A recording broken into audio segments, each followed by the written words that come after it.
Namasté. Aujourd'hui, on va encore parler d'un sujet qui dérange. C'est peut-être les plus intéressants, qui sait. Un sujet qui gêne parfois même ceux qui se disent avancés ou libres, ou même hors tradition. Mais justement, c'est un sujet qui est absolument incontournable en fait. Et surtout si on veut suivre le trika tantrique authentique, le vrai shivaïsme du Cachemire. Pas un fantasme d'éveil, pas une esthétique, une poétique, une philosophie du Cachemire, mais le trika vivant et vibrant. Alors ce sujet, plus large que le trika, c'est celui de l'autorité du gourou. Pas d'un personnage, pas d'un rôle social, pas une image d'un vieux maître assis sur son trône, mais du feu vivant de la reconnaissance directe qui se transmet de cœur à cœur par la présence. Et je commence par une chose simple, une chose que dit Abhinavagupta, qui a écrit le livre, le traité du Tantra Loka.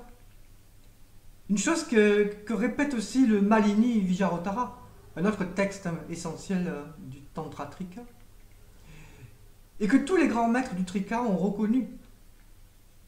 Nul ne désigne un gourou. Autrement dit, contrairement à ce qu'on pourrait penser, ce n'est pas notre maître, ce n'est pas une institution, ce n'est même pas une lignée au sens formel qui fait d'un être incarné un gourou. Alors c'est quoi? C'est qui? C'est la conscience elle-même, vibrante et libre, qui établit d'elle-même un tel être comme source de transmission. Et à partir de là, tout change. Car la vraie question, ce n'est pas qui est ton gourou. La vraie question, c'est qui est aujourd'hui une source vivante de Shakti, qui te fait entrer dans la reconnaissance directe du soi, qui te fait plonger dans l'évidence nue sans effort. Alors, on s'aperçoit vite pardon, que ce n'est pas par les techniques, pas par des slogans, pas par une autorité de papier, mais par cette puissance que le Trika appelle mantra Sanyalpa Bala, la force vibratoire du verbe vivant, et Avilgabha Darsana, la vision non mentale, fulgurante, qui fait s'effondrer toutes les étapes en un seul instant de clarté. Alors, aussitôt dans ce satsang, on pose la base, le socle. Pourquoi cette question de l'autorité du gourou est cruciale? Et pourquoi il est vital aujourd'hui de la revisiter à la lumière du trika authentique et de la comparer aux autres traditions, le brahmanisme, le Vedanta, le yoga classique, le Kriya Yoga, etc. Parce qu'il y a des différences fondamentales. Et parce que, pour le trika, mélanger les traditions, ça confond les critères. Et quand les critères sont confus, on se coupe de la source, on se coupe de Shiva Shakti, de la conscience universelle et de son énergie. Alors, quand Abhinavagupta parle du gourou, il ne parle pas d'un rôle, donc. Il parle d'un état de reconnaissance, si vous voulez, établi, stable et irréversible, contrairement à certaines horreurs qu'on peut lire ou entendre. Et il donne les critères, pas des idées vagues, pas des affects, pas des concepts philosophiques, des théories, mais des critères précis pour ne pas confondre la lumière avec son reflet. Et ces critères, dans le Tantra Loka et textes affiliés, sont au nombre de 4. Ce sont 4 piliers qui ensemble définissent ce qu'on appelle Acharya, c'est-à-dire le gourou du Tantra. Alors, premier critère, Shiva Gnana, c'est-à-dire la connaissance directe de Shiva. Donc ici, ce n'est pas une croyance, ce n'est pas une dévotion, mais c'est la reconnaissance stable, je dis bien stable, nue, non mentale, de la conscience absolue comme soi. Un vrai gourou dans le trika est éveillé à cela, pas de manière partielle, pas dans des états temporaires, mais en permanence, jusque dans la parole, l'action et le souffle. En gros, il vit comme Shiva. Deuxième critère, Shakti Samavesa. Alors c'est l'immersion vibrante dans la Shakti, donc qui est l'énergie, la mise en mouvement de la conscience. Alors ce n'est pas une aura, ni un magnétisme, c'est la vibration consciente qui habite son souffle, son regard, son silence et même son rire, etc. Et cette Shakti, elle n'est pas décorative, théorique. C'est la puissance de transmission. Elle sature l'espace qui n'est pas vide. Elle fait entrer l'autre dans le spanda, c'est-à-dire dans le cœur vivant, Hirdaya. Alors le troisième critère, c'est Shastra Pramana. Alors la connaissance des sastras, c'est-à-dire les textes sacrés, non comme des textes, mais comme une résonance intérieure. Et ce point est crucial aussi. Car le gourou dans le trika ne répète pas comme un perroquet des versets de livres, même avec des belles formules, des chants, une petite musique derrière, une voix calme, et tout un tralala. Non, il incarne le shastra, parce qu'il l'a reconnu en lui. Sa parole, Vak, est éclairée de l'intérieur, par le feu des enseignements. Alors, parmi les shastras, après le Tantra Loka, on peut citer le Malini Vijaratara, donc plus précisément, le Vijnana Bhairava, les Shiva Sutras et le Pratyabhijna et le Balyam. Voilà, le texte essentiel, cruciaux du shivaïsme du Cachemire. Et ce qu'il dit, ce gourou, s'aligne spontanément avec les sources, non parce qu'il s'y plie, mais parce qu'il a né la source vivante. Pour comprendre cela, ce n'est pas avec le mental, c'est depuis le centre, depuis le cœur, Madhya Hirdaya. Alors, quatrième critère, Pratyabhijna Vritti. Alors, c'est le mode d'être de la reconnaissance spontanée. Ainsi, le gourou transmet sans effort, sans construction. Il n'a pas besoin d'étapes ni de scénarios, ou scénarii au pluriel, pour être latiniste. Sa présence est un miroir fulgurant. Il ne te donne pas des outils, en fait. Il fait éclater tous les voiles, les doutes, l'oubli. Il te redonne la mémoire, mais entre guillemets, ça n'a rien avec le mental. Hein. Et ce qu'il donne, pardon, et ce qu'il donne, c'est l'évidence nue du soi, ici et maintenant, pas dans 1000 ans ou dans X réincarnations. Alors ce sont ces 4 piliers qui définissent un véritable gourou tantrique dans le trika vivant, ou shivaïsme du Cachemire, si vous préférez. Alors si vous regardez, qui l'est vraiment? Voilà. On va rentrer dans ces considérations.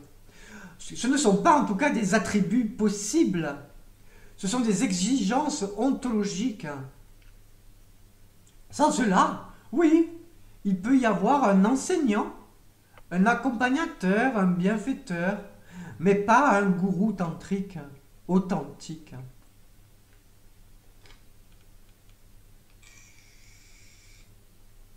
Alors, lorsqu'on examine la figure du gourou dans le trika tel qu'il vient d'être indiqué, et qu'on la compare aux autres courants de l'Inde traditionnelle, par exemple le brahmanisme védique, le Vedanta, le yoga classique, le Shankya ou encore le Kriya Yoga moderne, on découvre finalement une nette rupture à l'aura de ces étalons.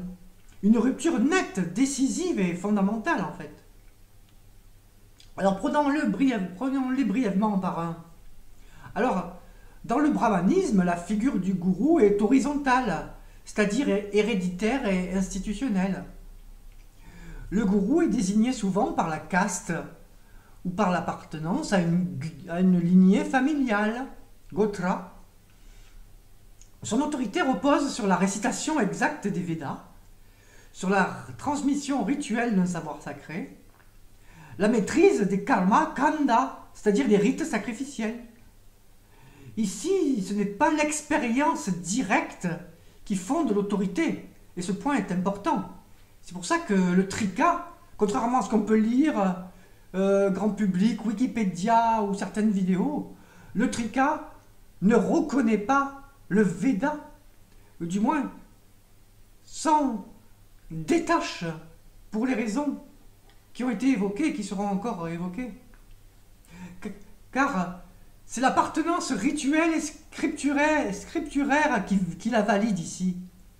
Le gourou, en fait, dans le brahmanisme, est le gardien d'un corpus, plus que son incarnation.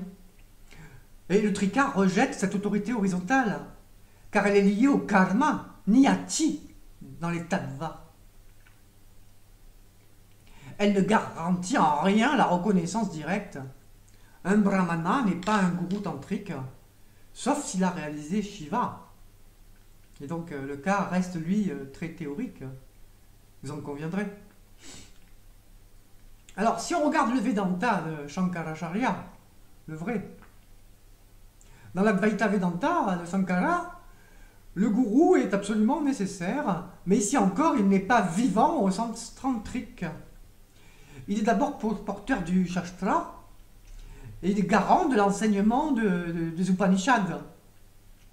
Et il doit enseigner selon des étapes strictes, Shvarana, Manana, Nididhyasana. L'élève dépend entièrement du gourou et n'atteint pas la libération sans suivre le fil du raisonnement védantique. Le trika, vous l'avez compris, ne suit pas ce modèle. Il affirme que la reconnaissance peut être fulgurante, hors du discours, par Shaktipata, par la grâce qui descend du Seigneur. Le gourou tantrique n'est pas un exposant méthodique, mais il est un déclencheur vivant, pas un dialecticien. Alors si on regarde le yoga classique de Patanjali, dans le yoga de Patanjali, le gourou n'est pas indispensable. Il n'est même, semble-t-il, jamais évoqué clairement dans les Yoga Sutras. La pratique repose sur l'effort personnel, le renoncement et la purification progressive du mental. Et le gourou, dans ce contexte, est un guide, un instructeur, mais il n'est ni éveillé par essence, ni garant de reconnaissance. Rien n'est indiqué en la matière. Alors il en résulte que dans le trika, cela est insuffisant. L'éveil n'est pas le fruit d'une purification, ou seulement de cela, mais d'une reconnaissance finalement, in fine, d'une reconnaissance immédiate. La Shakti n'est aucunement activée par la discipline.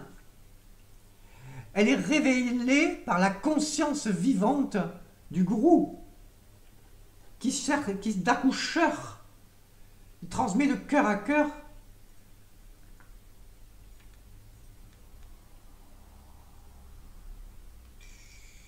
Alors continuons notre petite tournée des autres traditions indiennes. Le Shankya, comme un système philosophique dualiste, rejette toute notion d'un dieu actif ou d'un maître libérateur. La libération, Kevalya, vient de la discrimination pure entre Purusha, sujet, et Prakriti, nature, et l'extinction des afflictions, Klesha.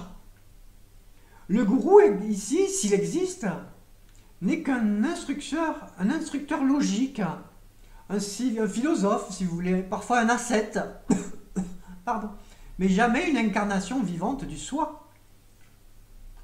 Et vous l'avez compris, le trika contredit entièrement cette vision.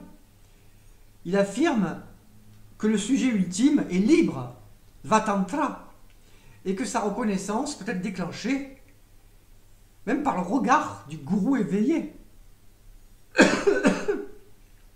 Ce regard n'est pas une pensée correcte, c'est un spanda, un frémissement vivant. Alors passons dans notre revue au Kriya Yoga, notamment à travers Yogananda, Lahiri, Mahasaya, etc. On place ici le gourou dans une position charnière, mais encore très ambiguë. Il est porteur d'une lignée, parampara, mais vu parfois incontournable pour l'éveil. Le problème, c'est que l'enseignement repose souvent sur la technique, kriya, répétée de manière mécanique et ordonnée, avec une promesse gradualiste d'éveil peut-être après des années et des années de souffle contrôlé, pour résumer. Parce que pour le trika, cette logique est duelle, elle est simplement la voie anavopaya, des débutants, si vous voulez.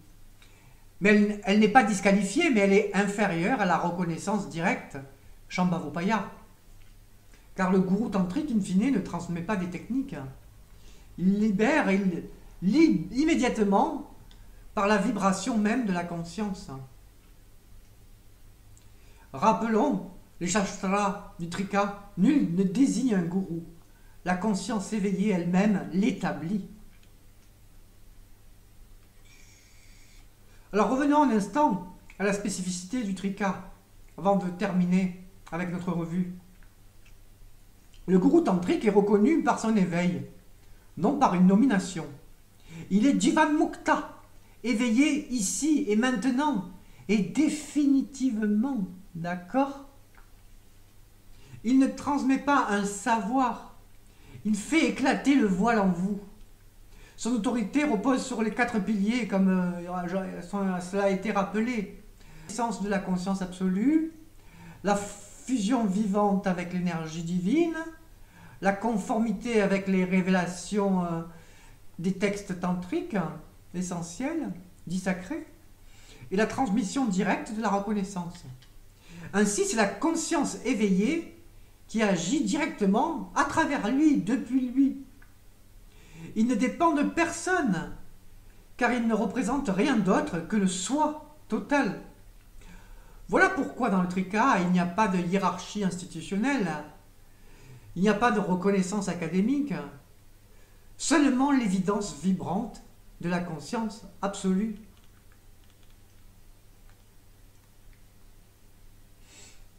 Alors, si on regarde un petit peu comment ça se passe dans le bouddhisme et dans le Shaiva Siddhanta, alors dans le bouddhisme, on est entre absence de soi et sacralisation du lama. Dans le bouddhisme ancien, le maître est un enseignant de règles, jamais un canal de réalisation immédiate. Le disciple suit le Vinaya, la discipline, et progresse par effort personnel vers un idéal de nirvana conçu comme extinction dans le bouddhisme. Il n'y a pas de Atman, pas de Shivagnana possible. On est loin du gourou tantrique du trika qui éveille le sujet à lui-même. Dans le bouddhisme Mahayana, surtout dans le Vajrayana tibétain, le rôle du gourou lama devient central. Le gourou yoga est même présenté comme voie royale vers l'éveil. Mais attention, la personne du lama est divinisée, associée à des yidam, c'est-à-dire des déités intérieures. Le chemin reste progressif, ésotérique, initiatique, et surtout structuré autour d'un système complexe de visualisation, mantra et de vœux tantriques. Ici, le gourou est un symbole vivant du Bouddha. Il mène à la vacuité, shunyata, mais cela ne révèle pas le soi, car le soi est totalement nié. Donc c'est une différence cruciale avec le trika. Le trika ne vous mène pas à une vacuité impersonnelle. Il vous révèle que vous êtes Shiva vivant, ici et maintenant, au cœur même de la forme et du souffle. Le gourou du trika ne vous transporte pas ailleurs. Vous avez déjà tout en vous, ici et maintenant. Il vous retourne à vous-même, au cœur vibrant Hridaya, par reconnaissance directe, Pratabhijna. Alors, dans le Shaiva Siddhanta, c'est un dualisme liturgique déguisé en non-dualisme. En fait, c'est un dualisme.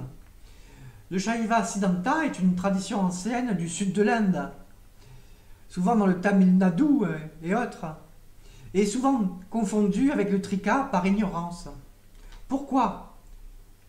Parce que s'il est aussi shivaïque, aussi tantrique, il est influencé par les pratiques rituelles, mais doctrinalement tout change. Dans le Siddhanta, Shiva est transcendant, distinct du Jiva. Il y a un lien entre une âme et un dieu, et éternellement séparés. La libération moksha vient de la grâce accordée par Shiva. Mais il n'y a pas de reconnaissance du soi. Le gourou est un médiateur rituel, un agent d'une grâce extérieure. On retrouve une logique de triple lien, mala, à purifier, une hiérarchie initiatique stricte, et une séparation durable entre Shiva, Shakti et le Jiva. Contrairement au trika, le gourou ici n'incarne pas Shiva, il agit en son nom, comme prêtre consacré. Mais il ne reflète pas nécessairement la réalisation vivante. Alors, en conclusion de ce petit panorama comparatif, cela renforce la spécificité du trika. Car le trika, vous voyez, est la seule tradition qui reconnaît que le gourou n'est pas un pont vers Shiva, mais Shiva lui-même, la conscience elle-même, éveillé, rayonnant, actif par sa Shakti. Et c'est cette reconnaissance directe, sans distance, sans délai, qui constitue la force unique du Guru Tattva dans le trika, dans le shivaïsme du Cachemire.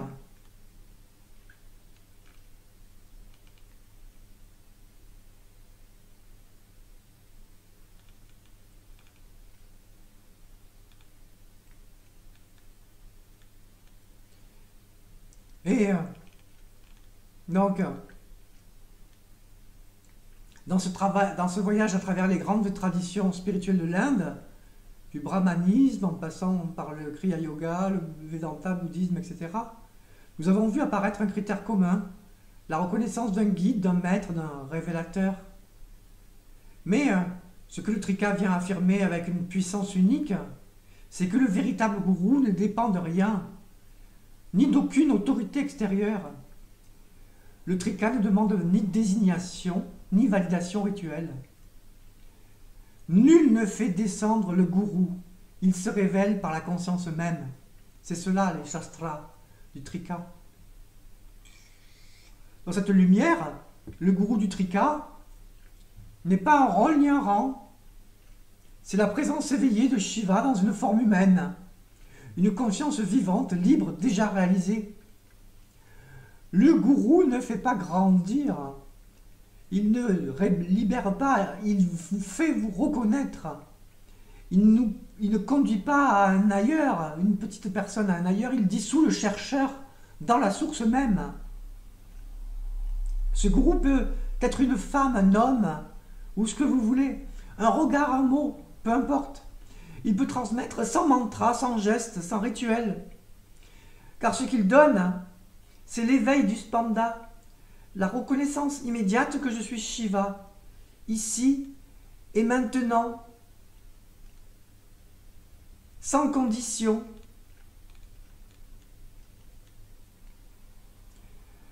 Et donc, pour répondre à pourquoi parle-t-on de l'autorité du gourou aujourd'hui, pourquoi parler de cela en conclusion du satsang, pour l'autorité du gourou, dans toutes les traditions de l'Inde et du Trika? Eh bien parce que partout, dans les cercles spirituels modernes, le mot gourou est utilisé à tort et à travers. Il suffit qu'une personne parle avec calme, enseigne quelques textes et un bon visuel ou fasse preuve d'une certaine présence pour qu'on l'appelle gourou. Mais dans le Trika, le gourou ne s'autoproclame pas ni ne reçoit de certificat, car il est reconnu par la résonance directe, par la force du spanda, par l'éveil qu'il provoque. Et donc le Trika n'est pas un chemin de croyance, c'est une voie de reconnaissance directe, sans détour, sans délégation. Si cette reconnaissance ne jaillit pas d'un être vivant, incarné, les textes, le shastra, devient lettre morte. Un vrai acharya, un maître, est celui qui fait résonner le texte à partir depuis la réalisation. Ce n'est pas celui qui le commente, un pandit, depuis l'intellect. Alors, les critères du gourou authentique selon le Trika, on l'a vu, le Trika ne laisse aucun flou. Le Tantra Loka notamment, le texte majeur. Un gourou tantrique authentique manifeste 4 signes irréductibles: la reconnaissance stable de la conscience absolue, l'imprégnation vivante de la Shakti dans le souffle, la parole, la présence, une connaissance directe et vivante des shastras, des textes, fondée sur l'expérience intérieure, pas sur le mental. Et 4e point, la capacité d'éveiller autrui par la reconnaissance directe, sans aucun appui, in fine. Sans ces 4 piliers, il ne peut y avoir ni gourou tantrique, ni acharya véritable dans le tantra, ni véritable transmission dans le shivaïsme du Cachemire, contrairement à ce qu'on peut vous raconter. Peu importe la lignée, les diplômes, les stages en Inde ou je ne sais pas où, ou la renommée, et encore moins des passages par Harvard auprès de je ne sais quel universitaire. Pourquoi cette recherche comparée? Parce que dans le Vedanta, dans le brahmanisme, le yoga classique, etc., Kriya Yoga, les critères de légitimité sont radicalement différents. Là-bas, on parle de transmission par désignation, de lignée officielle, de respect des Védas, de conformité morale ou ascétique. Tandis qu'ici, dans le Trika, l'autorité surgit depuis l'intérieur, de la réalisation elle-même, qui parle, respire et vibre sans effort. C'est pourquoi cette recherche était urgente, car clarifier égale libérer, distinguer et permettre une vraie reconnaissance. Cessez de confondre l'enseignant avec le gourou, le philosophe, le poète avec le gourou. Car seul le gourou vivant, établi dans le Shiva, peut éveiller le feu de la véritable liberté.